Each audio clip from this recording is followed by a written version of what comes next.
Hello, and thank you for listening to Getting Hard in Nate's Backyard.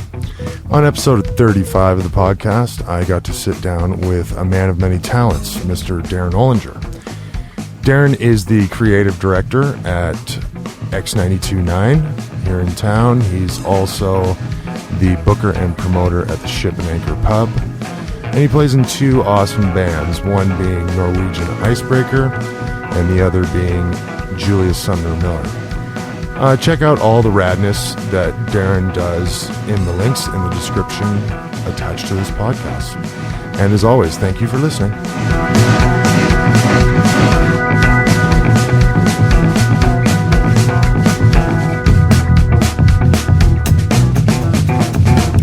All right. Hello, and welcome to Getting Hard in Nate's Backyard. Oh, yeah. I'm here with Mr. Darren Ollinger. How are you? I'm delightful. Thank you for having me. Thanks for coming in today. It's a great little place you got here. Yeah, thanks. This is Get Hard Studios. It's cozy in here. I'm trying to winterize it right now, so... Well, that being said, we're two giant men, and we fit comfortably in here, so... Yeah, I want to be buried in this thing. burn it, and then bury it. Some sort of... And we'll float you out Viking Guar style. Yeah, totally. I'm in. This is cool. I get to interview the radio guy. Yeah, that's one of my many hats. So yeah, for sure. I don't ever want to just be known as the radio guy. But, fair enough. But I don't mind the radio people paying my mortgage. So right, definitely. Well, I got a couple quick sponsors. This podcast is brought to you by Right Hook Mics. Darren is talking through one right now. They are fabulous. They are a PE 55 style microphone. My buddy Big James makes them.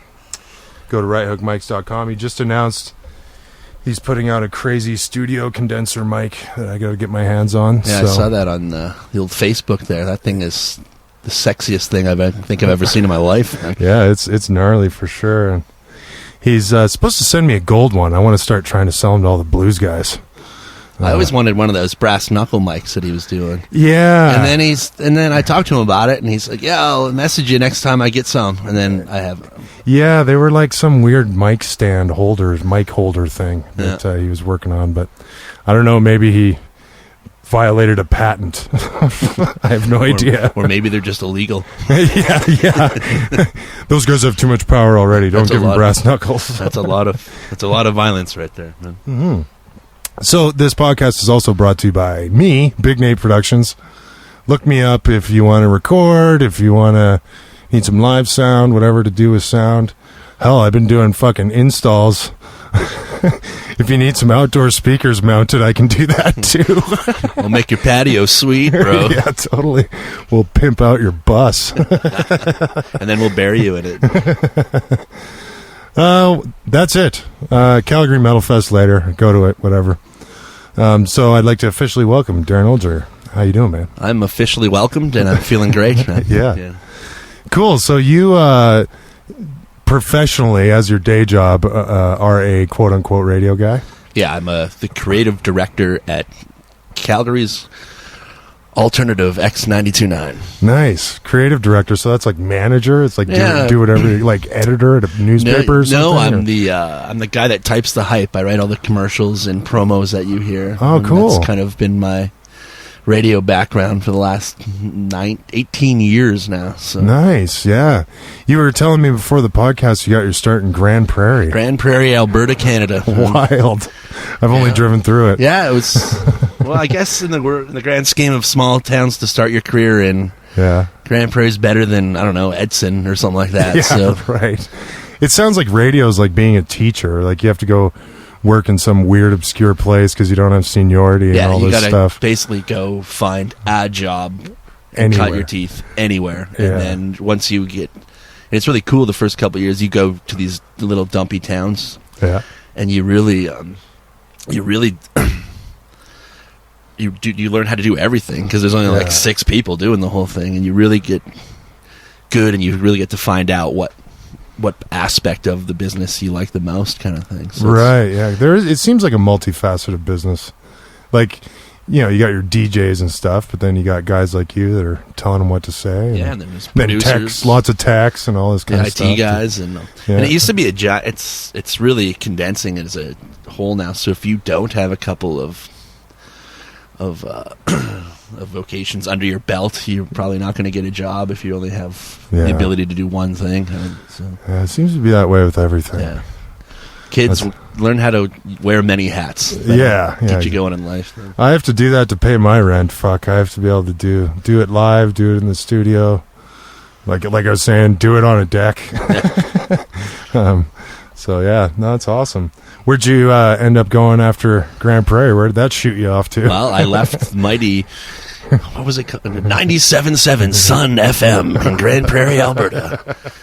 The big attractions there. I remember it was a big deal when Tom Cochrane would come to town, or Prism would play the casino, or Wide Mouth Mason, or Big Sugar would show up, and it was just like the town would shut down. Pull all 200 people out to the dome, that was a place. The crazy thing about that, it was probably about 20,000 people that lived there, but it was pulling from 200,000 people in the area. Yeah, cool.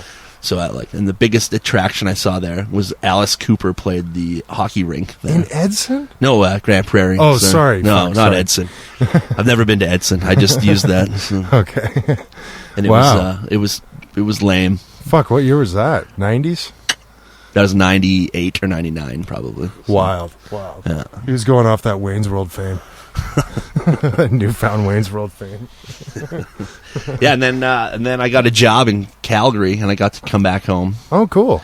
And so you're from Calgary originally? Well, I grew up in Winnipeg, but I moved here in '91, so I've lived here a long time. So I don't know. Cool. Before the Saskatchewan boom, I lived here. So. Oh yeah.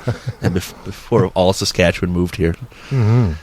And then I got a job for Rogers Radio, the same people that probably send you a cell phone bill every month, or own the Blue Jays. They also own a bunch of radio stations. Wow. And I got a job.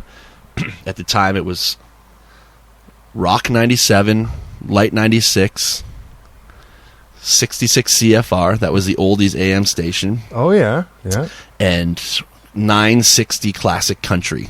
And that was the coolest one because it was this radio legend, Jimmy Hughes, from in town. He did the morning show, and they'd play all the old outlaw country. Like, it wasn't... His daughter's a big radio. She's what's her name? She does the weather on she's Global now. Jody right. Hughes. Yeah, right. Yeah, she was on CJ forever or whatever. Yeah. So it was pretty wild. And then all those stations flipped. But Rock 97 died first. That became, for a piece of radio, Calgary radio trivia, it became the first 24-hour-a-day hip-hop station in the history of Calgary, and it was called Kiss FM. Whoa. And for 6 months it lasted. Surprise, surprise. Yeah. Because you think hip-hop radio's cool until you realize that the CanCon quota of radio... For those that don't know, Canadian content, 33% has to be Canadian content. So when there's only Cardinal swollen members and Cardinal Official and maybe a snow track. Is snow Canadian? Yeah, it is. Oh my god! I just play Informer all day. So it was swollen members once an hour, and it was just the hardest shit to listen to, man. I don't know if I've told... I don't think I've told this story on the podcast. I did sound for Swollen Members once at Dickens. Well, I think it was just Mad Child. And in classic hip-hop form, he shows up like 2 minutes before he's about to go on stage.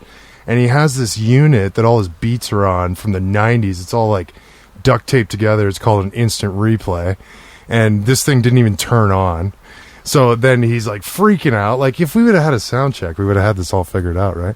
So he's like freaking out, and he has RCA. You know, like you use in your stereo. That doesn't that's not compatible with my stuff. You hook your Nintendo up to your old TV, yeah, right? Totally. And I'm like, man, you got to go talk to that DJ. And I mean, he's the guy that deals in RCA, not me. Like, if he can't line you in, I don't know what to tell you, man.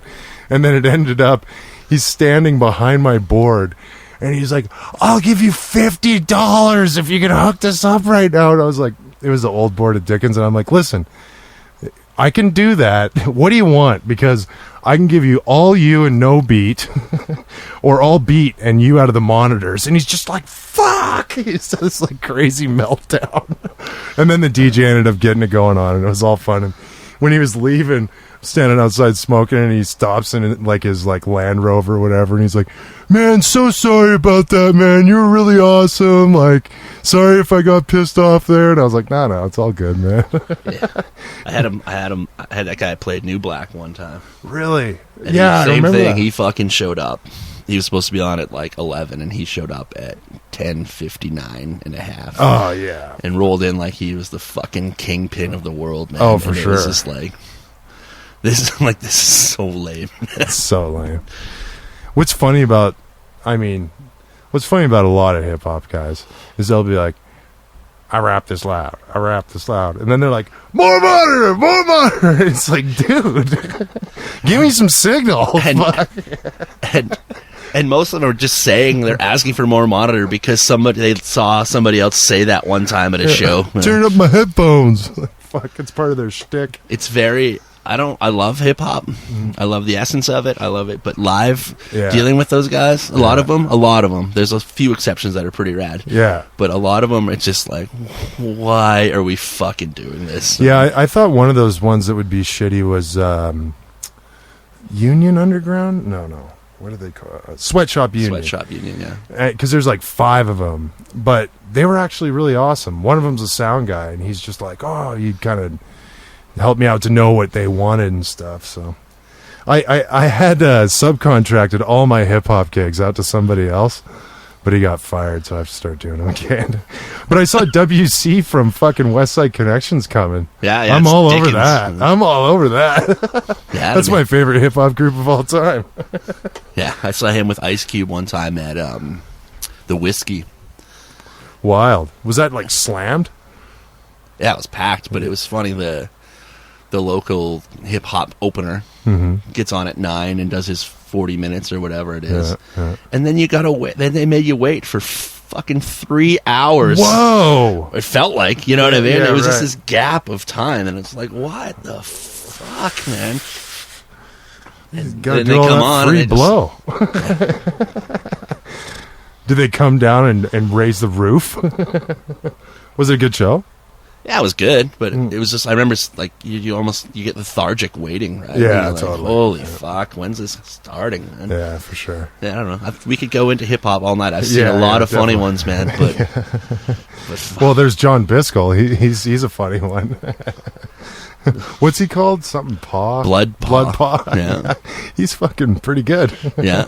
The Shipwreck. I liked him better as the top 40 pop drummer in 7th grade. Right. Yeah.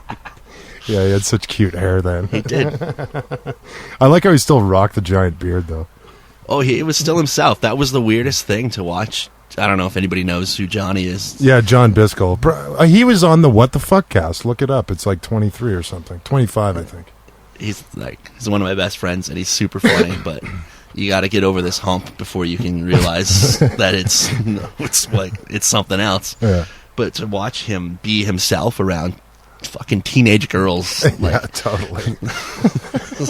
I remember the best 7th Rain story. They used to always play New Black too, and they would pack the place full of teenage girls, and they would, like, the girls would like do drawing, like hand drawings of Johnny, and this chick, like, you could tell she worked on this thing for like 4 days, and this thing was beautiful, and it was like Johnny with his hair flowing in the wind, and she goes to give it to him, and he just goes, "Oh, cool." And then he just fucking leaves it on the ground. True John Biscoll It was style awesome. and form. It was funny. Probably broke her heart. So, how long have you been at X92? I launched X92.9 Killer. in... Did we miss something in the gap there? You No, said I did all that. 97? So yeah, I did all that Rogers stuff. Yeah. Through all the flips. I did the hip hop station, and then it became Jack FM. Oh, yeah, right, okay. Yeah, and then the country oldies station became the Fan 960. And Right. 66 CFR became News 660 or whatever. Yeah, it is. right. Okay, so that's all like the same company. Yeah, so they were flipping Same Rogers. That's all Rogers. It's all Rogers. So Yeah, they just okay. flip whenever they want to. Yeah, right. Change it up. When they want to make money, or when they're Yeah.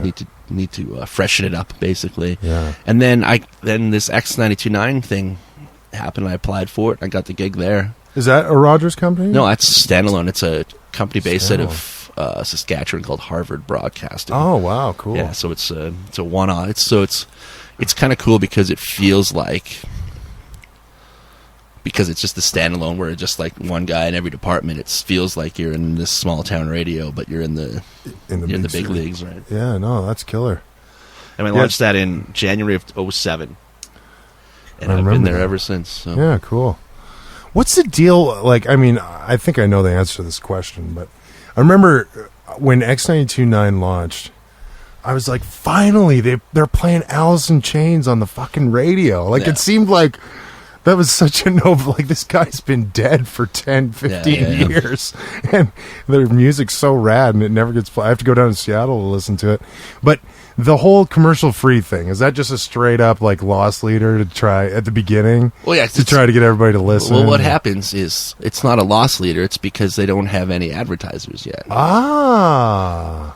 When a station's commercial free, it's because they're new and they haven't.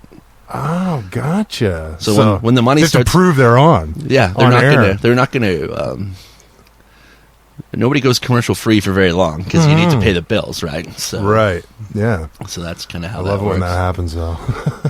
It was so awesome. When that first came out. But that being said, me as a creative director, commercials are the best part of radio. yeah, So- right. Of course. if you need to get out there to your Yeah. demographic, get a hold of D. Yeah, I'll write you a mean car ad. Do you guys record all those at the station? Yeah. Why not? Yeah. Cool. Yeah, I do a lot of voicings too. It's pretty fun stuff. So. Yeah. Cool. You're also. We should talk about your band. You're in Norwegian Icebreaker. Yeah, I'm in two hot outfits in Calgary right now. Oh yeah. What's the I other play one? in Julius Sumner Miller with right. with said Johnny Biscoe, Yeah. and my other band is called Norwegian Icebreaker, and that's Who all's in that band? Bo Barker, Barker. Kieran McCauley, and Mark Flyshaker. Oh, the old Olay boys. Yeah, it's Ole with Bo and Kieran switched instruments, Ah. and then they downgraded on their front person's looks. Yeah, I'll say.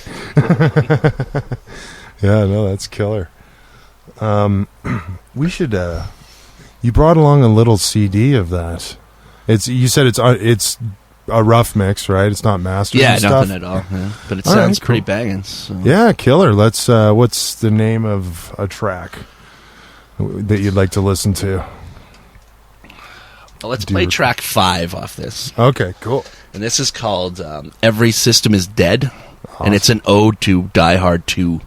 I don't know if you've seen that movie, but we love it. So Okay. it's pretty good. That's the cool thing about Icebreaker is those guys write the music before I even touch. It's really like tacky, complex shit. So it's not structured to writing verse, chorus, verse. Right. So it's pretty weird shit. And they also name the songs before, so it's kind of like it's a bizarre way to fucking make music, but it seems to really work, man. So Cool. I'm excited. I've been trying to catch you guys, and I keep missing you because I work when everybody's partying. we've been described as the loudest band in Calgary. So, Really? yeah. I'm interested. We'll be back in one sec, folks.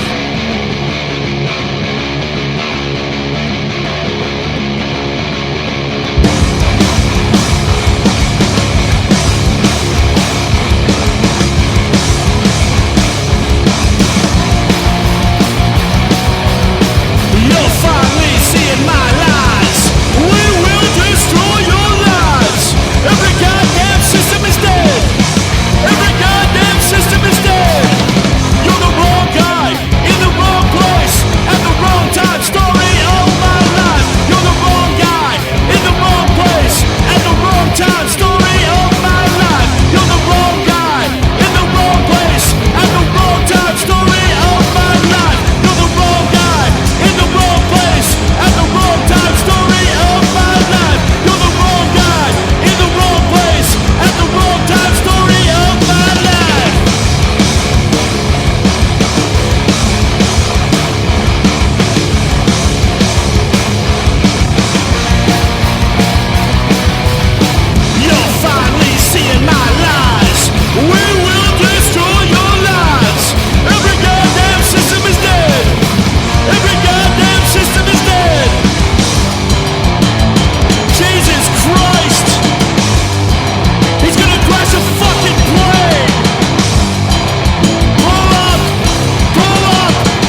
Christmas. Eggnog, a fucking Christmas tree, a little turkey, but no, I'm gonna crawl around in this motherfucking tin can.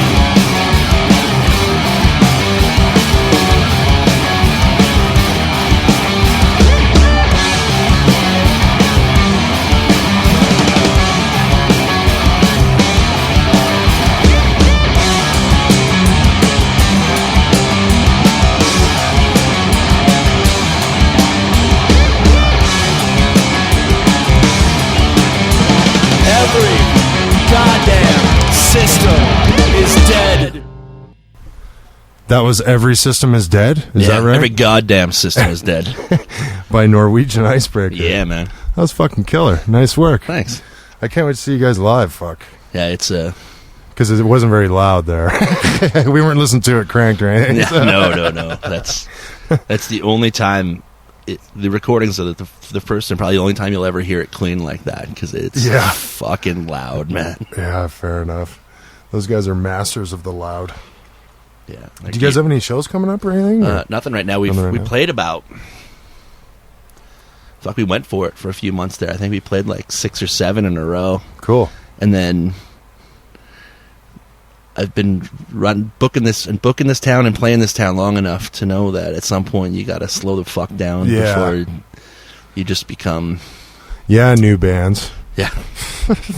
Seriously. No, if you're a new band, I encourage you, play as much as you fucking can for a couple months and then stop fucking playing. Yeah. I mean, to me, in an ideal world, like, play all around Alberta. Yeah, exactly. You know, there's like 6 places you could play. Do that once a month. Okay. You know, like, that's 6 shows a month if you want to play that much, right? Like, fuck. Anyways, I try to tell that to everybody that asks me. So the plan... Don't play Calgary all the time, all the fucking time. So we're just going to go back into our little perch, and I think we got 2 new ones done already. And yeah, cool. Just keep... So what we heard hasn't been released yet? No. It's still... It's in the... it's hot off. It's in the laboratory. Yeah, totally. You're the first people to ever hear that, other than maybe 6 people in my car. Nice. Well, thanks for playing it here. You also work at the Ship, right? Yeah, I'm the booking manager at the Ship and Anchor, the world famous Ship and Anchor pub. Fuck, does that place ever kick ass? Holy shit. 25 years, man. Fuck, and it's slammed like every night. Yeah. I mean, great location, of course, but... you can, a million bands, a million bars have had that location on that strip and haven't lasted 25 years. So yeah, fair enough. You can't weigh it all on the location of it. So. Yeah. I love the stage. It's tight. It's not huge. And that place is always fucking ridiculous. Yeah. Thanks for doing the Metal Fest kickoff parties there, man. I love it. I think it's perfect for what you guys are doing. Yeah, it's fun. I love that I don't get the heavy stuff too. It's always the guys that really... Yeah, I try to ease it in a little, you know. It's perfect. the rocky type bands that I don't want to feel left out. Well, it's good too from the Ship's aspect because that heavy shit doesn't go over in that bar. No, it doesn't.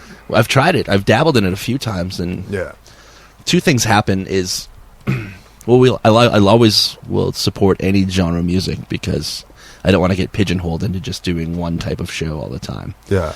And I love support, and the mandate of the Ship and myself is to support everything. Yeah.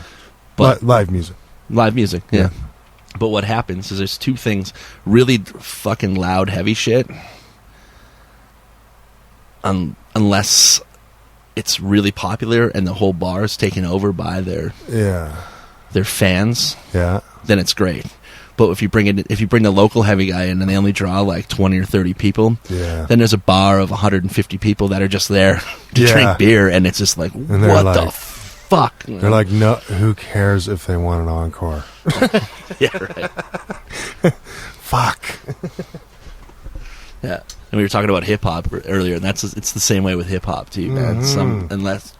If they don't bring their own crowd, it's dead in the fucking water. Yeah, like 200 people, their own crowd, which is tough to do in this town. Yeah, no kidding.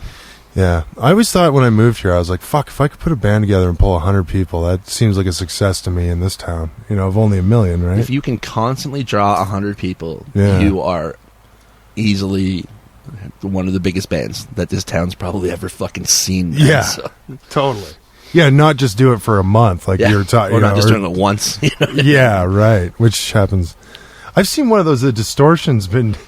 They have the Calgary punk shows has been going there, and they've had. I've done 2 of those shows, and there's this one band that opens up. Their name escapes me at the moment, but the first show they brought like 60 friends, and they were fucking losing their mind to this one band, and then they all walked out after on the second band, of course. Classic, right? Yeah, and then last time it was like 25, but and grandma and grandpa weren't there this time, but that's the kicker. I had and they're like 18, fresh. I had the I ran an all ages hall in town here for about 5 years. Yeah, the New Black. Yeah, and so I know exactly what you're talking about. The kids' first shows, the young bands, anywhere from 15 to 18 to 20. Mm-hmm. The first 2 shows are always their best, attended wise, because your aunts and your uncles and your cousins show up and stuff like that. Yeah, totally. Yeah.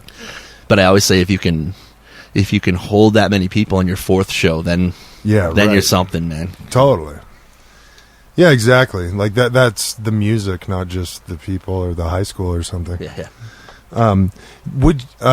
So I wanted to ask you, I mean, I'm sure promoting the ship is rad, but what do you think of the promoting game? Because and not to lead the witness or anything, but I have kind of been just thrust into it by demand from other people. Yeah. And I fucking hate it. I want to get the fuck out of it. It's a fucking hustle, man.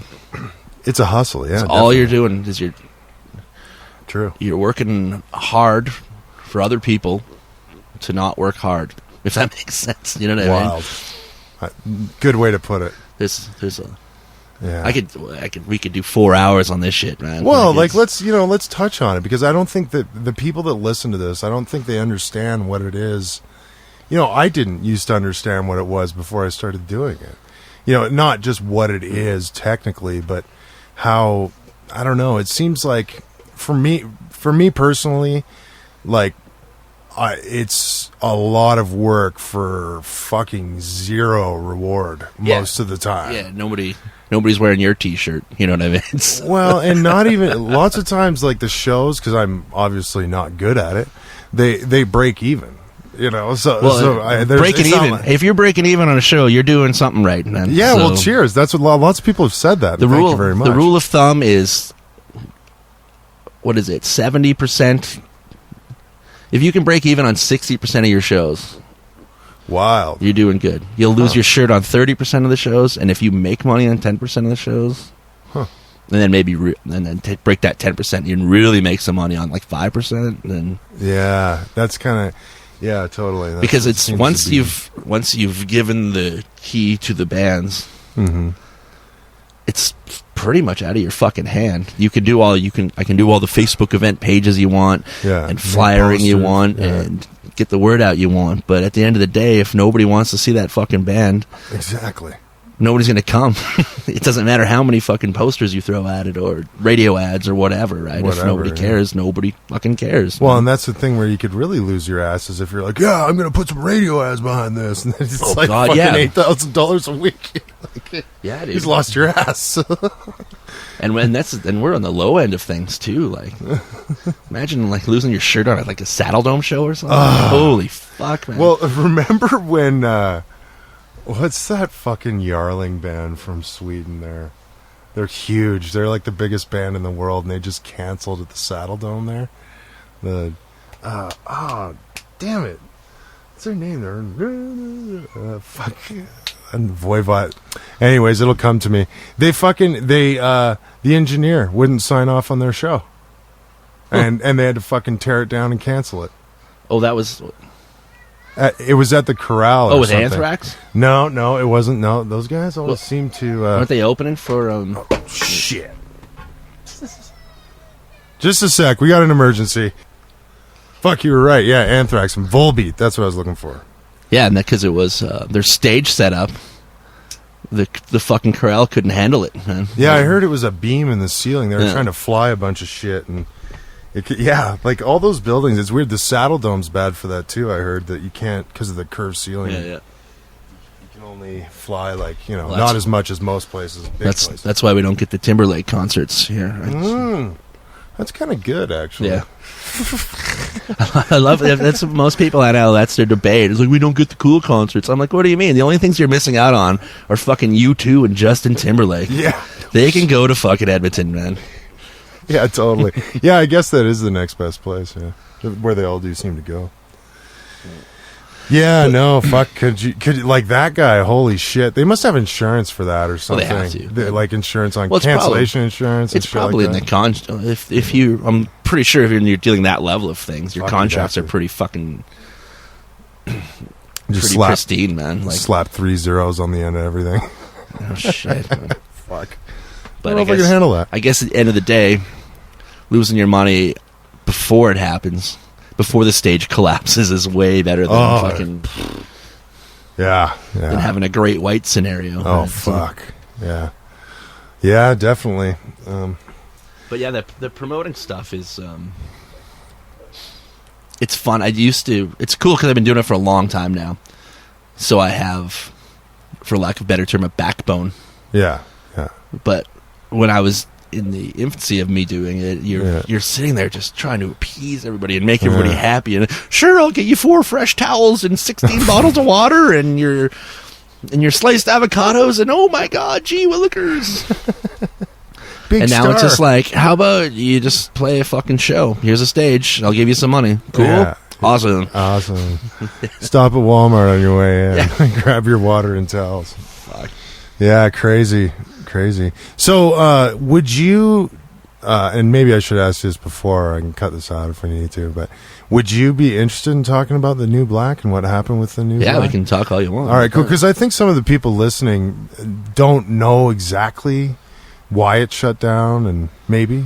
Well, the New Black, guessing. for anybody that doesn't know, it was an ambitious idea of mine to open an all-ages club in town because for some reason I thought it would be neat to. And there was none, really. There still isn't now. And there isn't now again, So, And so... thank you for doing that. Well, you're welcome. You're welcome, Calgary. Yeah, on behalf of Calgary. Yeah. Everybody in Calgary that supported it, you all fucking give me $3 each and then I'll pay off this fucking... scads of debt I still have fucking 3 years later. Shit. Whatever. We need to fucking crowdfund your debt. I'll never look back. That's my favorite. Well, and it was beautiful in essence. It was cool. We did so many cool things there, and it was awesome. But it was just fucking bleeding, man. And I was just going broke, and I was there all the time. And you're putting shows on for 6 fucking bands, so they can each bring fucking 4 people, and it's just like, oh my god. And then while you're doing that, some kid's kicking a fucking hole in the wall, or fucking smoking fucking drugs in the bathroom, and calling me an asshole for kicking them out. You know what I mean? Fuck. And then parents are all like, the best one I heard ever was there was a fucking article in the Herald, I think it was last year, about lack of all ages spaces ever since the New Black's gone. And then they interviewed some fucking dad, and he goes, the New Black was great. I could drop all my kids off for a Friday night, and it was only like $30. So we need more all ages halls. And I was thinking, you're missing the base. So basically, I was a fucking $10 a kid babysitting service for you, so you could go to the fucking bar. Yeah. Bone your old lady or whatever. It's bullshit, man. Yeah, so it's all those little things, just fucking. Do you know how many shows you did? Did you count ever? Did you ever keep track? Oh, I mean, it had to be hundreds. Because how long were you open for? 3 years? 5 years. 5. Wow. So we easily good on you did. for fucking keeping it going that long, man. Yeah, Holy man. shit. Yeah, man. Like, that to me is like the promoting thing, but now let's throw the overhead of rent on top of it, too. And like, holy shit. And keep the power on, so Yeah, you're fucking... Your kid band that thinks they're owed 45 minutes, and they shouldn't have to sell tickets, but they can plug into your fucking power. You know what I mean? It's just like, you don't fucking get it, man. No doubt. Yeah, complain that a Coke costs $2 in the machine, you know? Like, yeah, and you can't buy booze. I bet you got that complaint a lot. Why can't we drink Oh yeah, here? the dads, the parents would come. The parents? Fucking half drunk. What do you mean there's no booze here? It's like, holy fuck, dude. Yeah. Whoa. I hate. I'm always so negative about it in hindsight because you just remember the fucking. There's The a lot of shitty parts. shit. You don't remember like the rad parts. It's the opposite. The shitty parts sting right now, right? You know, and still, I think they will forever. It's the opposite of romanticizing an ex-girlfriend. You know, and you break out, and then a couple years later, it's like, it wasn't so bad, and then you remind yourself about the fucking shitty things that she did and why you broke up in the first place. So I've always thought Her to myself... jaw cracked. Yeah, whatever. Yeah. I hate how she always said irregardless. Fuck. Supposedly. What the fuck? You know, stupid shit like that. So you have a degree, woman. So yeah, I had I've made a considered effort to never remember the things that drove me fucking mental about it. Right? Yeah. And I had nothing but, I mean, you know, I'm that dick. Yeah, you're the guy. Everybody, I had nothing but great times there. All right, we had computer meltdown there. We're back. So, yeah, the new black. Yeah, so you were talking about the disjointed girlfriend thing. Yeah. You just got always remember when things fail, and I don't know. I don't know if I look at it like I failed because I signed a 5-year lease and I made it till the end. Yeah. So I guess that's cool, but fucking right. I sure had bigger dreams about it when I first started. So yeah, but it wasn't. Road to hell is paved in good intentions, yeah, right? Exactly. Right. Heaven is paved through hell, or something. Yeah. Anyways, well, again, thank you for doing it, man. Like on behalf of the town, because. It's probably safe to say that you're not looking to do that again. Oh, I would never go near that again. No, it's weird how, like, from on a grand level of things, it's weird how the fucking city of Calgary, the community of Inglewood, and fucking Alderman, and fucking Alberta Music, and all these fucking they'd all champion and brag that Calgary had this thing, but not one of them would ever fucking flip you a fucking quarter here or there to fucking... Well, but wouldn't they also make it a total pain in the ass? Like, maybe not all those... No, but a grant here or there might be nice and stuff like that, you know? Yeah, for sure. If it was didn't the city of Calgary make it difficult for you guys to get going even? Oh, well, a little bit? It was hard, and then the city shut us down for a little while. Thanks. Yeah, it was super... The irony of that, we got shut down, I think, the same week that the city fucking did... the city booked... Like, as a client, they started doing youth drop-in programs for after school of the city of Calgary. Wild. So we were doing all this shit, like... Yeah, also, just a quick aside, you guys had, like, rehearsal studios and stuff, like, other stuff to try to keep the doors open. Yeah, it was not just a live venue. Yeah, it wasn't just a live venue. A little recording studio, little recording studio, 2 jam rooms, plus bands could jam off the floor. Yeah. We did rock camps, we did drop-in center stuff, we did stuff for the Boys and Girls Club, like these... Wow. They used the term marginalized youth, and we'd bring the marginalized youth in and fucking teach them the ins and outs of rock and roll, and we'd do... That's awesome. Like, we did tons of stuff, but then that week, the city just signed off and bought gave us thousands of dollars to run these kid programs. Uh-huh. And then the same week, a different division of the fucking city of Calgary shut us down, so it was pretty hilarious. What? That is so fucking wild. So the end game of the New Black, like we said, it was paved with good intentions, but I know so much about the real business world politics. And I never wanted to learn that shit, you know what I mean? Yeah, like, exactly. I'm not interested in what zoning laws, and I'm not worried about any of that shit. Yeah. I just wanted to have a fucking place that kids could go watch bands. Yeah. And for years, I've been researching that stuff because I want to, I used to work at Slaughterhouse there.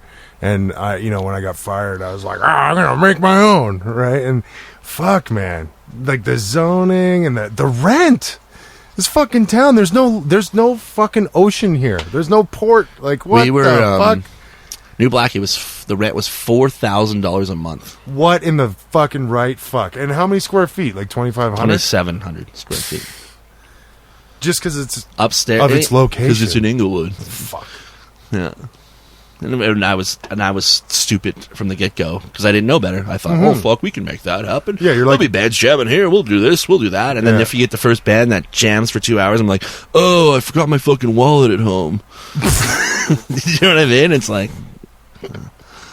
all right, well, you owe me $80 or whatever it was. And then they'd owe you $80 for like 3 fucking weeks, man. And next thing you know, you're fucking shaking down bands for fucking... Yeah, you end up turning 20s and 40s. And it's, come on, man. I know you fucking recorded here last month, but... Fuck. I recorded an album at the Slaughterhouse one time, and sorry that was so retarded. I'll try that again. I recorded an album at the Slaughterhouse one time, and I made the mistake of giving... I didn't realize they weren't paid up, because Bob always did that. Yeah. So... Like, they just went home. And I gave them the master. Yeah. Yeah. And they were like, they lived, like, way the fuck up. Like, it was, I remember them saying, like, 3 hours north of Grand Prairie. Like fucking. High level or something. Like yeah, totally. So, middle of nowhere driller country. You never saw them again. Never saw them again. And that was a big project, like, thousands. Not tens of thousands, but thousands. Yeah, but it's like, you get burned like that once, right? Like, until you... I mean, it's funny. I wanted to say, it sounds like you going into the New Black, like, initially, is like one of these new bands that get on stage, and they're just like, oh, well, this is going to be so easy, and we're entitled to this 45 minutes. And then it's like, no, you have to, you got half an hour. What the fuck? You don't tear that down on stage. What the fuck are you doing? Yeah. So, like, in a kind of funny way, it's the city's like, oh, well, yeah, you got that permit, but you need this other permit that makes you, and then you have to have the two together, and then they form. Yeah. It's like they're ripped in this one office, and they have to match up in the other one. It's bizarre. Like, when I opened the New Black, I never thought that I'd be in fucking standing up at city council with all the aldermen and Mayor Bronconnier and telling them, pleading my case on why I should be zoned for this thing so I can have live venues. And I'm like... You have to go stand in front of the council. Yeah, I had to stand up and do the microphone, and I pulled it off. I walked out of there, and they gave it to me, but it was just like... Who the fuck am I? Like, it was so weird, man. That is fucking weird. Yeah, that makes it, fuck. I don't know. It's not... They don't make it... I guess it shouldn't be easy, for the obvious reasons. But fuck, they should like fast track, streamline. Well, or maybe just have a department that gets it, or maybe one guy on staff. Because when you call the city, and I'm not bagging on the city at all. I'm telling you how it is. It's like interdepartmental. When you call one guy and he'll tell you something, and you'll hang up and you call back immediately after. Try this tomorrow. Yeah. And you'll get a different person on the phone and ask the same fucking question word for word, and they will give you a completely different answer. Because they're just not... There's no fucking... And they're just using their own judgment, going, oh, well, it's this. Yeah, I remember I was on the phone with a city guy, and I was like, I want to open a recording and rehearsal studio, and I want to maybe have like a fucking green screen and like maybe shoot movies there. Yeah. So it'd be audio, video. That's under the radio television. Yeah, that's what he told me. He's like, there's no like designation for that. Yeah, I'm like, well, how the fuck is there no designation for radio television studio? That's what you have to do. Yeah, radio TV broadcaster. Yeah. That's it. What we got. That's what we officially got zoned for initially, and that's what allowed us to stay open because we were still if the band's jamming and stuff like that. But it was the live shows that they were pissed off at because you should have just put a giant tower on the roof. Well, the loophole they gave us a loophole, and they said as long as we're recording the shows, essentially we're a fucking recording studio. Whoa, wild, hilarious, and it was and cover charge became. Mandatory donation would be the verbiage to use, right? So. Wow, man, yeah, that's weird and odd. And it's just, but this whole giant bureaucracy and all this fucking and championing of it and all this stuff. Cultural capital of Canada. Yeah, Remember that one a couple of years ago? All to fucking put the squash down on fucking, no exaggeration, 6 bands playing for 23 kids on a Friday night. Exactly. Do you know what I mean? Like, it didn't even make a dent in this fucking this town. There's probably about, and maybe I'm underestimating it, but there's probably 100 kids that it really impacted positively to this day. Do you know what I mean? So, yeah, but those 100 have 1,000 friends and all this stuff. And then we got, you could see it building too, because it was like, and then when it's gone, everybody's like, "Oh fuck, what are we gonna do?" People are emailing me, "Can we make a documentary about this and a movie?" And I'm like, "Where were you 6 months ago?" Sure, sure, $5,000. Yeah. Like, right by that time, you're so fucking bitter and pissed off because you put your whole everything, like heart and soul first, and then probably obviously money too. Well, yeah, where was the money coming from? Yeah, you dump all this money into. That's why I started working at the ship. Essentially. Right. I started working. I took a second job as a door guy at the ship. Yeah. So I could, because my radio job paid for my home bills and fed my children. Mm-hmm. And I was always coming up about $1,000 short a month at New Black. So instead of just figuring it out, I went and worked door 5 nights a week at the ship.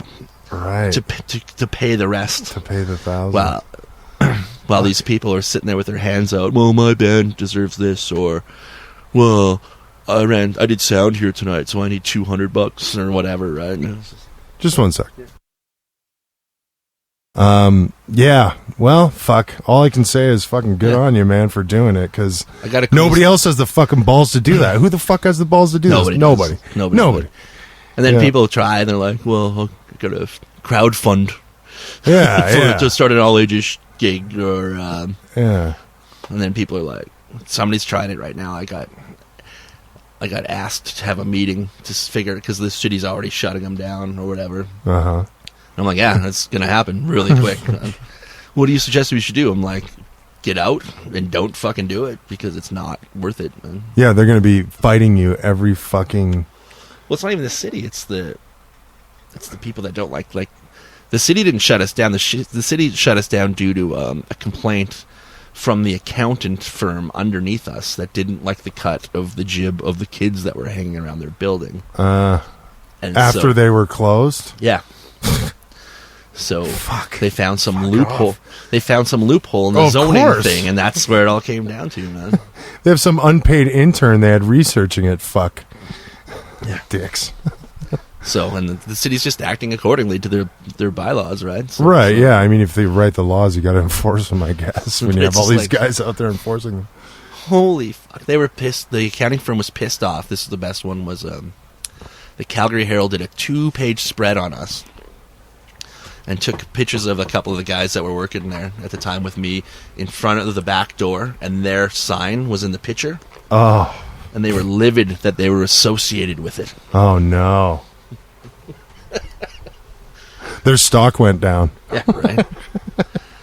So that's big old IPO sitting underneath you guys. So that's what it is, and then it's funny to this day, and it goes back to the promoting thing, and I'm still doing it, and and I think because of those experiences, that's why it's. I don't know, as a promoter, I never fucking know what's going to work. Yeah, but I can quickly tell you what isn't going to work, if that makes sense. I know what's going to fail fast, so I'll tell you that quick.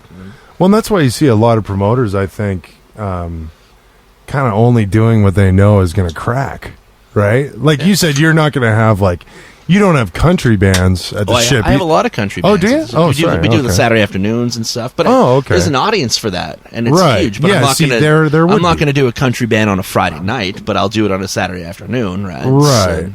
Because at the end of the day, it's a promoter's job. But you were saying, the hip hop and the metal, it's hard unless they bring a crowd. You can't really bank on that, right? Like you just look like a dick to your boss. Yeah. If they fuck up, right? Because at the end of the day, a promoter is just there to bring people in to sell beer to make the bar owner money. That's it. Is the one thing that I think people don't really realize. Yeah, if you're not selling fucking beer and you're playing in a bar, your days are numbered, really. Yeah. Because if you're one of these again, that whole thing I was saying before, where show up with 80, show up with 40, and then everybody leaves after their favorite, the first band. Yeah. Fuck, the bar hates that, man. You need to encourage your, and I actually noticed somebody must have said something to those guys because the second show they played, the people did hang out till the end of the night. Yeah. So they must have said something to him like, hey, you can't just fucking, sure, there's a bunch of cover, blah, blah, blah, but the bar needs to make fucking money. They need to sell with booze. the ship, you see that because it's all, we never charge cover there, right? Yeah, it's always free cover. It's always free. So people just show up and... So it's purely off-bar sales. Yeah.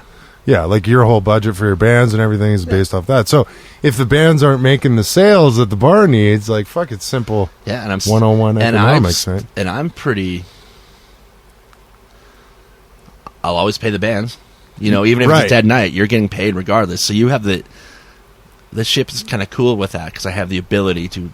Yes. I'm not going to be They give you a budget. I'm not going to be like, oh, man, tough night. Guess Yeah, not. totally. Here's $20. Yeah, that's a great thing about the ship gig is that you're always getting the minimum, right?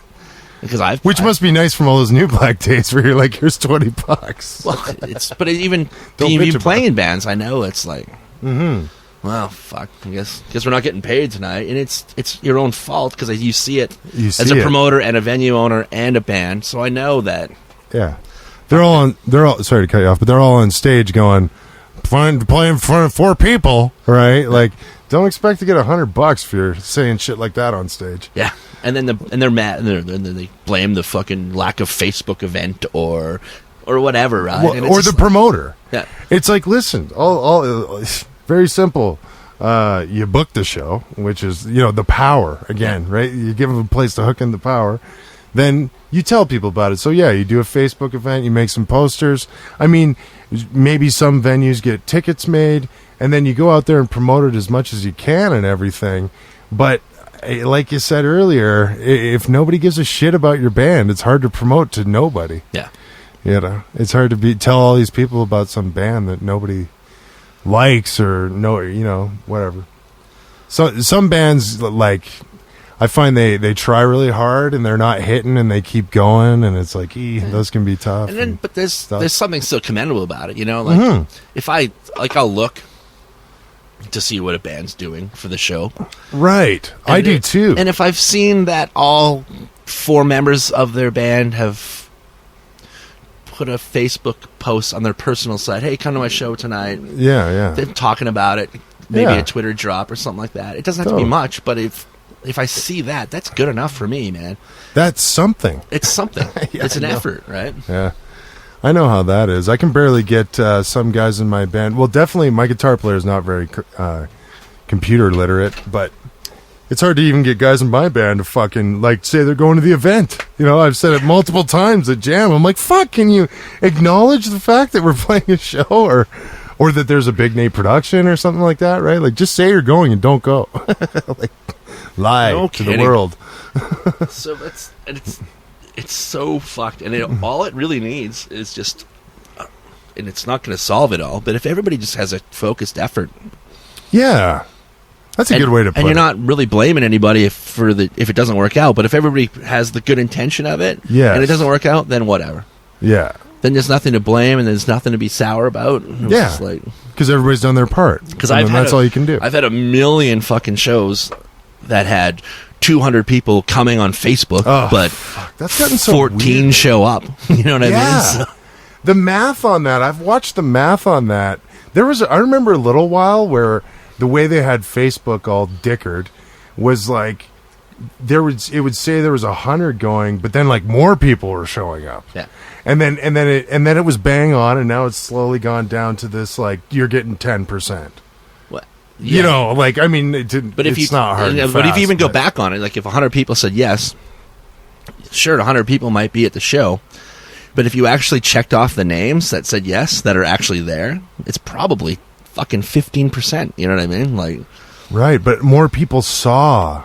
Yeah. So like everybody could see it. Like now, to me, the way the algorithm's running with Facebook is like everything's dirt roaded unless you pay for it. Yeah. So it's like you might see occasionally, your good friends going to this event occasionally, but not like, to me, like Metal Fest 1 was good. That's when it was awesome. So that would have been 2012. Yeah. And like, fuck, that Facebook group I had going, man, it was like shit was getting out to people. It was the way Facebook was initially designed. Yeah. And like people were responding to it, and it was, but I know now, like, fuck, I have to work it into my budget to have Facebook ads and shit like that next year, or nobody's going to see it on Facebook. Yeah, but if that's what I want. And who says it even works? You know what I mean? Like, that's what I mean. It could all just be like these weird people from Asia that are like, you know, not really people. They're all just made up by the Chinese government or something. But it's weird because you can promote the show on the Calgary Sun listings and stuff like that. Yeah. Or wherever. That's the first thing that came to my mind. You can do that everywhere, and who fucking knows who looks at any of that shit, right? Even the newspaper. Interesting, because I had that happen just when Armstrong happened in the middle of July. I was helping some people out, and this is part of the reason I loved the shows. The shows were great, but they're like flattening out. They're all flat. So there's a big festival going on in BC where everybody was at. But then I booked a show in Calgary on the Thursday and the Sunday for these bands going back and forth, just trying to get them pickup gigs. And I'm pretty sure it was the Herald. It was like what's hot, and the entertainment section, just little 3 things across the top, and it said on Sunday my show Planet Eater at Dickens, like. And I was like, fucking hey, man, like, where are the papers? Give me some 14 fucking people paid, man. 14 people paid. Like, that sucks. That's it. It's like, goddamn Calgary, but, I mean, it's totally, it's all my fault. That would be anywhere. That's kind of true. It would be anywhere. That would be California, too, really. I mean, yeah, totally. Calgary, there's 1 million people here, give or take, right? Mm-hmm. There's probably... out of the 1 million, and these are really scientific numbers that I'm throwing at you here, there's probably 1,000 people in this town that give a shit about live music. Well, yeah. Constantly. So what's that work out to? It's constantly. Like there's 1,000 people that are showgoers that on a local level of things. Right. No, fair enough. Okay. So and then there's 5 or 6 venues that are all doing shows on the same night. Yeah. So with the same pool of bands. Yeah. Where's that going to get you, right? Yeah. And you just gotta. All you can hope for is that your show is the hot ticket over the other 5 venues. Yeah. Right. Fuck. And it seems to work out. Sometimes it. I mean, like kills you, man. At the end of the day, it all works out in the wash. I guess. Last Friday there was band 36. Their fucking album release at Night Owl. And the same night, Napalm and Public Animal are playing at Palomino. Yeah. And those are both amazing shows. But it sucks that you have to pick. You know what I mean? Like, yeah. It would be in a perfect world, we'd just all be like, I'm doing this night. You do that this night. Yeah. You do that, and so it would just be like 365 days of just fucking home runs, man. And that's hard to do. It's impossible because everybody's so bar focused on their own shit, right? Yeah. Cage and I try to do that. Yeah. Because we're in the same genre. Well, especially with metal, that must be. Oh fuck yeah! You like do we two try metal to pay shows, it's fucking dead in the water, man. Like, oh yeah, no, it's happened by accident a bunch of times. It's like fuck, like, you know, like I'll watch your website, you watch mine, you know, kind of thing, so that my old band played Red Deer one time. What band was that? Colin Decker Freefall. Fucking A. And we went and played this show at this fucking hotel bar in Red Deer. And the promoter's like, the show's going to be, he was top. Oh, it's going to be the wickedest. I want to bring you guys out. I love you guys. We've got this huge show. It's a huge job. We got there, and there was like 14 people. Same shit. And then I'm like, what the fuck, man? Like, because when you're going out of town and you're getting promised that stuff, it's just like, I think it's valid to ask the question, what the hell, like. Yeah. And he goes, well, the other venue in town booked the other 3 local punk bands. Oh. I'm like, so fuckers. The one day of the fucking month or whatever. He goes, they all would have been here if this was the only show going. I'm like, then why didn't you guys talk to each other, man? Yeah. That's an even smaller town. I used to think the beer core was always the funniest back in the day too, when they'd do a beer core event at Dickens and one at the Underground and then one at the distillery, all on the same fucking night. Whoa! And you're just like, what? Are you, how is this going to work for anybody, man? You're just splitting your fucking audience. Well, I've even realized that with Metal Fest, like, because I was doing, like it. 3. I think I had. What did I have? I had Broken City, and Verns and Dickens all going, and that, which was awesome. I mean, but it wasn't like, because you are splitting the crowd. And then I boiled it down to Lord Nelson's and Dickens because they're close, back and forth. Yeah. But even that is like, why split it in half? Like, try to do it like, let's just start it earlier and go crazier, or it's smart. Do something else, like make it tighter so that fucking it's awesome for everybody. Because some people were complaining this year at Metal Fest that, like, oh, I would have liked to have seen the whole festival. Like, I tried to stagger the times as best I could so that, you know, you could get to see everything if you wanted. But then again, it sucks, like, just running back and forth and all this stuff. So yeah, especially for you, the guy that's doing it. Like, can you imagine what the fuckers at Sled Island have to go through for that shit? It must be nuts, man. But that's the same thing too. Sled goes through that too. They have so many killer events,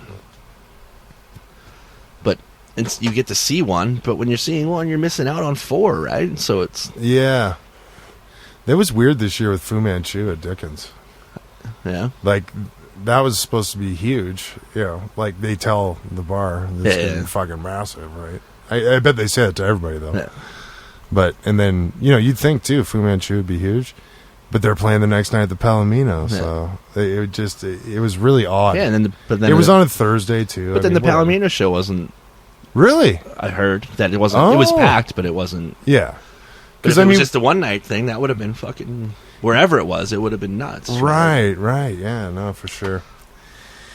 Yeah. Have you heard of this 50 Days YYC thing? I'm not trying to give them any press or anything, but are they actually doing it? Or I've seen that there's one date booked for it.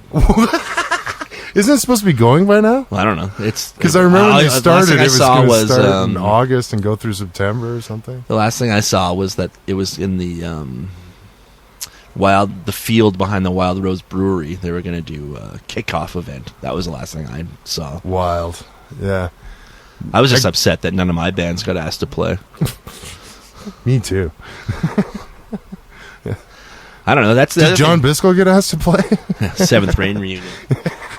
Or Bloodpaw. Full headlining set. I saw Johnny do Bloodpaw at the Ship live, and he killed it. I heard that was legendary. It was the coolest thing I've ever fucking seen, pretty much, man. Yeah. But even that 50 Days thing, I don't know why everybody was so up in arms about it. It was just some guy with an idea. Yeah. And it was, how dare you say there's not a scene in Calgary? It's like, well, in his world, there isn't, so... Yeah. He's been in college. Yeah. Or he doesn't fucking care. Yeah, he doesn't care. He's just not part of the... And now he thought this was a cool idea. And and all these people that are like, how dare you? It's like, get over yourself, man. Like, no, that's true. People do take themselves way too seriously. Especially when you're playing 3 times a month in Calgary. Yeah. And drawing nobody. To 10 people. Yeah. How dare they don't tell you there's a scene. God damn it. I just opened for somebody at Dickens or Distortion or whatever, and I didn't bring anybody, but if we were fucking... We're unified. We got our $100. Yeah. We earned it. I don't know. I'm sure I was fucking ignorant and pompous and elitist at one point too. But like I said before, I've failed so many times that you fucking... Yeah. It's humbling, and it's also... Fuck, who the fuck am I? You know what I mean? Like... Well, it's very revealing too to what's, the realities of all these fucking situations. Like we were talking about promoting in the business, and with the New Black having to have that overhead and shit. It's just like, fuck, it becomes way too much. But there's so many fucking cool bands in this town. There is a lot. Yeah. Don't you think? Like, for the size of this town, well, I think that's what's right? happening is our city's banging. It's pretty big with population. And the bands are here, and the talent's here, but like I said before, that 1,000 live people, that hasn't matured into a big city audience. You know what I mean? Yeah. That's kind of one of the things I've always maybe naively tried to do with Big Nate Productions is like try to, this sounds so cliche, but try to bridge that gap. Like, fuck, I went to Black Sabbath on 420. Yeah. And it was 16,000 people sold out. Like, can we have 10% of that, please? You know, like even 1,600 would be better than 1,000, right? Like, how do we bridge that gap to? And I'm not saying I want, because if you did pull all 16,000 of those people, it would get pretty annoying. I imagine there'd be a lot of tap out fucking dorks and like. Well, I don't think you can pick and choose your audience when you're asking for it, right? Yeah, exactly. You get, all these guys are like, I'm getting laid tonight. I usually go to Ranchman's. The grand population doesn't care about That's a local true. band. They want to see the fucking Foo Fighters at the Saddle Dome, right? And they want to see the Foo Fighters every day at the fucking Saddle Dome. Yeah, and that's what most people care about, right? They'd rather pay the $200 to have a fucking guaranteed rock show as opposed to rolling the dice with a $10 bill and not knowing what you're getting into, right? I think a lot of people are fucking scared to go to that's what a show. Exactly what it is, man. Like literally scared. Because I remember when I moved here, I worked at I was a night stalker at the Superstore for like a month. I thought you were like creeping around in people's basements. I always joke, that's my job title. I'm a night stalker. And stalking shelves, stalking peas on the shelves at fucking Superstore on Country Hills Boulevard. But I remember I was like fresh here, and I said to the guy, of course I said to the guy who's like on ecstasy blaring the techno, I'm like, where do you go for like live music in the city? He's like, oh well, lots of people go to Ranchman's, but yeah, and then he's like, and this is 2001, mind you. So, and he's like, but Metro's pretty cool. Remember that place by Chinook there? The band's upstairs and the dance bar downstairs. Yeah. Well, it was all on one level, but they had three venues. No, they had that. There was a little. You went up a few steps. And that's where the live band was, right? Totally. And then he was like, well, you go to the back alley, but like I'd never go there, man. And then he was like, and then so I went to the back alley and I went to the Metro a bunch and got shot down by super hot chicks. And then I found out about the underground. Yeah. And I was like, this is the fucking best place ever. It was 625 jugs, dirty as fuck, all the rad bands. And then I remember going back to that guy. I'm like, have you ever heard of the underground? He's like, oh, fuck, I'd never go there.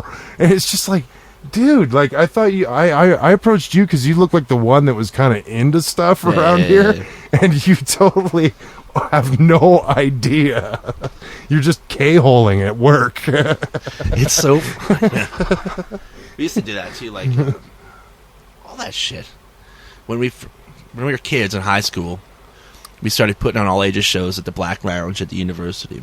Oh, okay, yeah, cool.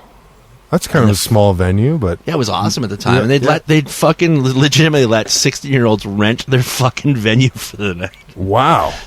I guess they were insured for it. To think about it now, how fucking crazy that is. But it was, and our first show ever, we had a bunch of locals, but then DRI had just played the Republic the night before, and they actually, so they wanted to hop on to our fucking local show. Whoa! And they came. Holy shit. They came and checked out the sound, and we didn't have enough channels on the board for them to fucking pull it, so they didn't play. But we kick in and out, bro. We have to have it. But word got out that they might have been playing that thing, so our first show ever, there's a couple of us, and we fucking sold that fucking thing out, and we were just like, we were like 16, sitting on thousands of fucking dollars. Holy and we're just like, promotion, this is the fucking, let's do more shows. We booked, and then the next show, nobody. And the next show, nobody. Nobody. Nobody. And it's just like, it's just like the aunt and uncle thing. But there's so much cool shit. Like, that's where you got bit by the tick, that burrows into your skin, the promoting tick. I think that's all I'm good at. Yeah? Oh, interesting. I'm not good at much of anything, really. I'm good at marketing and hustling and scheming and totally. Totally. Awesome. And I always told my mom that I'd never learn how to tie a tie because I'll never fucking have a job where I'll need to. And I'm 40 years old and I don't know how to tie a tie. So, Awesome. So there you go, Mom. I don't either. I'm going to get on that train with you if that's okay. Yeah, sure, man. There's things I never want to learn, and that's one of them. I want to die without never knowing how to tie a tie. I don't want to learn how to use chopsticks either because forks are way better, man. Yeah, totally. Yeah, and spoons. You think? Yeah. There's so much soup base in there. Like, why do you want to eat slower? It's so stupid, man. Awesome. Well, do you have anything to plug? Not really, eh? Because usually I have people on here to I can plug my other stuff. band, JSM. I have no recordings for that, but we have a couple rad shows coming up. Oh, When's okay, this cool. airing? This give me a week tops, Okay, maybe so- within 48 hours. Well, if it's in 48 hours, we're playing tomorrow at Broken City. Oh, wow. But- Tomorrow being Thursday. What's the date? August 27th tomorrow. Thursday, August 27th at Broken City. And then we're JSM, Julius Sumner Miller is what it's called. We're a fucking rad punk rock band. We just opened for SNFU in Edmonton Nice. for their 30th anniversary show. Yeah, I've heard nothing but good things. We're about you playing guys. September 5th at Distortion for Big Ugly Jim's birthday party. Nice. And then October 8th, we're opening for Gob at the Marquee Room. Oh, shit. And Oh, my gosh, at the Marquee. Yeah, I'm pretty stoked to get into there, man. Nice. It's cool that they're doing shows again. Yeah. Good Riddance is playing there in a couple months and stuff. Holy fuck, cool. So it's another. Hopefully it's not in that bricked off hole in the wall. Well, I'm sure it is. I'll let you know. Can they put some curtains in that thing, I hope? And then December 5th, we're opening for the motherfucking Browns Whoa. at Night Owl. So we got a lot of that shit. Right on, And then man. the Icebreaker's gonna try to release that stuff that you heard there, and then Cool. we'll get back into gigging pretty soon too. Well, can we talk about Julius Sumner Miller for a I'd love minute? to, man. Yeah, fucking A, cool. So how did Julius Sumner Miller come about, and what the fuck is up with that name? Well, the name itself is, I don't know, I was a big honk of there's a show called The Hilarious House of Frightenstein. There it is. Yeah, okay. And there was one guy played all the characters in that show, except for Vincent Price, who voiced the intro, and the professor was Julius Sumner Miller, and he's a legit fucking crazy old physicist. And if you wiki him, he has the most amazing life. He was Bill Nye before fucking Bill Nye, basically. Cool. So, and we were just watching it one day on one of our first jams, and let's name our. I come from a world of playing in bands with crazy fucking names, so Yeah. makes it more interesting, I think. Yeah, totally. And then it kind of came falling out of the ashes of when Colin Decker Freefall broke up. Oh, okay. We tried to keep that band going with a couple of new players, but So is there still some guys from Colin No, Decker? not at all. No, not at all. Oh. but a couple of the guys. So who's in Julius Sumner? Sean Hamilton, he plays in a band called The Hockey Fight and a band called Jenny. The Hockey Fight, that's BJ's band, Yeah. right? Oh, He's the okay, drummer. cool. And then Great. Johnny Biscoe's the drummer in that band In in JS. JSM. Yeah. And he's in We Found the Body and Seventh Rain. Mhm. And False And Blood Flag Paw. too. And Blood Paw and False Flag and he ties up girls. and Jordan Barrett, he's a guitar player. He plays in the River Jacks with Spencer Joe. Cool. And I work with him at the Ship. And Glenn Murdoch is the bass player. Oh, rad. And Glenn and I are going to write a movie together. Yeah. You should come in on it if you want. You Okay. want to write a movie? Sure. It's going to be a tween zombie movie mixed with a romantic comedy. Is that just so Glenn can hang out with teenage girls? So It's pretty fun. We has don't- JSM recorded anything? No. No, not yet. Well, I'm sure we will. We have Yeah. a boatload of songs, and it's a party band basically. Oh, And okay, We cool. jam once or twice a month, Cool. and we have the policy. It doesn't always work sometimes because musicians are cheap as shit. But it's a 6 beer minimum per person to jam. So it's a fucking good time with your buddies, right? And and the music's really fucking good, and it's a fun experience where there's no crazy fucking, oh, we're gonna be a big band one day or whatever. Yeah. We just play shows, and we we never headline. We always open or play. The new headliner. Yeah, the new headliner is the opener.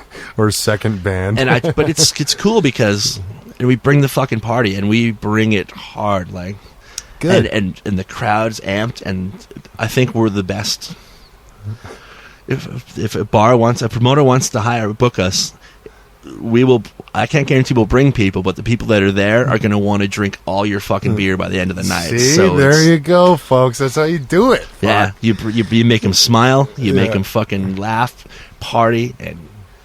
Like well, we did an SNFU show. We went up to Edmonton. We've never played there. Nobody knows us from a hole in the head. My buddy John Kennedy fucking booked us because he just wanted to party with me. That's what he told me. He's like, yeah, sure, I'll get you on this. And he gave us this Cadillac show. We go up there and we played this first song, and there's like fucking 300 people standing there with arms folded. Who the fuck are these guys? And by song number 2, the fucking full mosh pit on the floor. And it's just like, and by the end of it, people are just like losing their shit for it. And it was just like, yeah, that's the drug, eh? That's the drug.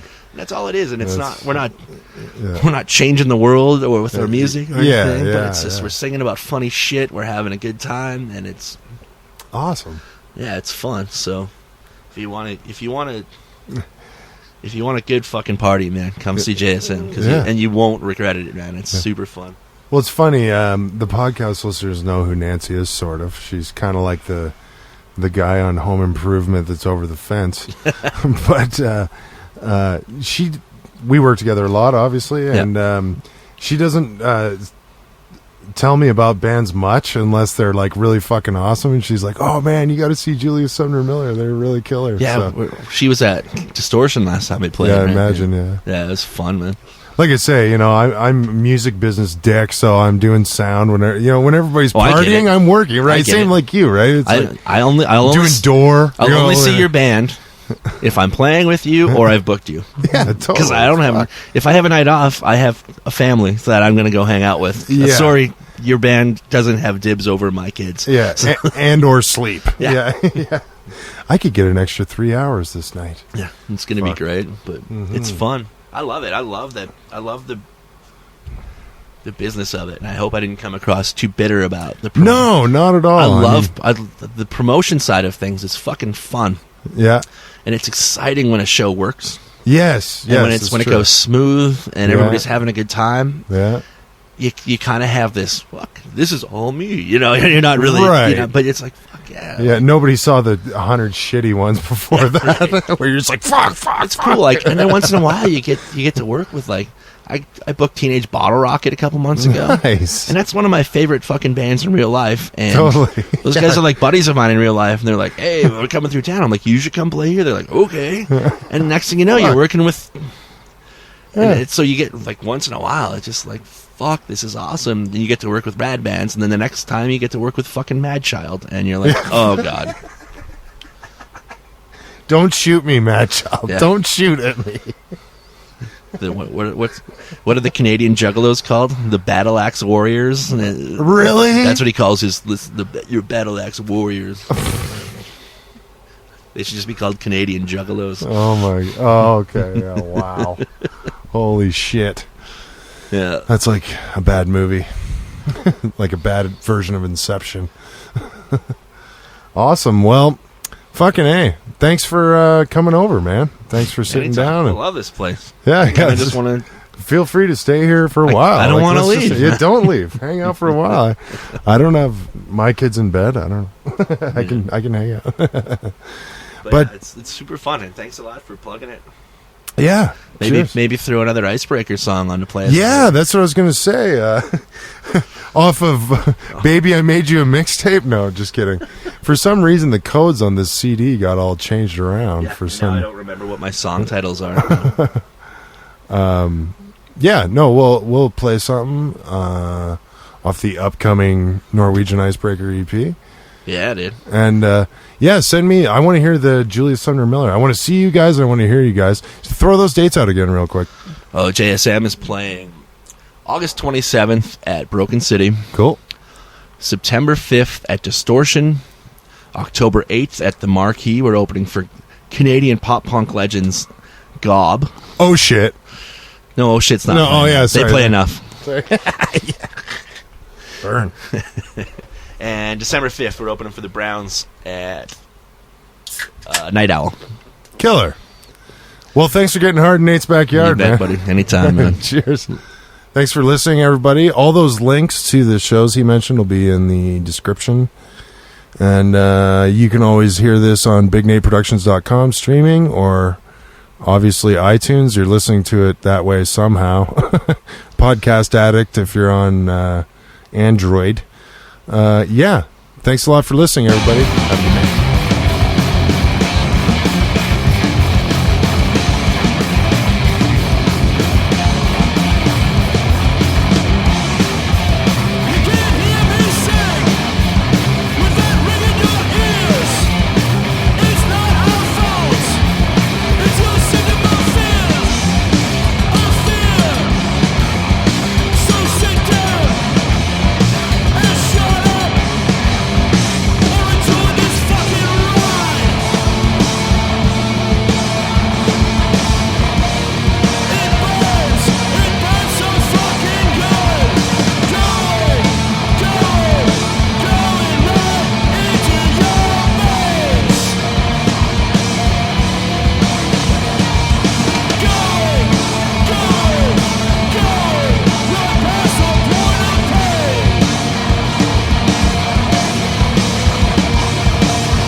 Stay.